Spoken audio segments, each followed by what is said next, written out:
yesterday, day before yesterday, has gone to Canada. Not only he but also his friends day before yesterday. അപ്പോൾ ഈ sentence കുറച്ച് order തെറ്റിച്ചിട്ടുള്ള ഒരു sentence ആണ്. അപ്പോൾ ഇങ്ങനെ ഓർഡർ തെറ്റിച്ചുള്ള സെൻറ്റൻസ് കിട്ടിക്കഴിഞ്ഞാൽ നമ്മൾ അതിനെ മീനിങ് ഫുൾ പാർട്ടായിട്ട് ഡിവൈഡ് ചെയ്യാം. ഹാസ് ഗോൺ ടു കാനഡ, ഇതാണ് നമ്മുടെ ഒരു part. Not only he but also his friends ആണ് രണ്ടാമത്തെ പാർട്ട്. ഡേ ബിഫോർ യെസ്റ്റർഡേ എന്നുള്ളത് ടൈമിനെ കാണിക്കുന്നതാണ്.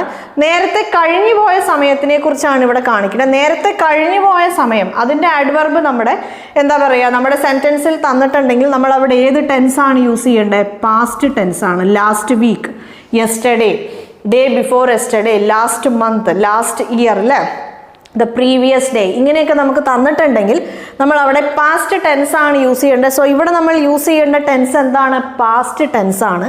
നമുക്ക് തന്നിട്ടുള്ളത് പ്രസൻറ്റ് പെർഫെക്റ്റ്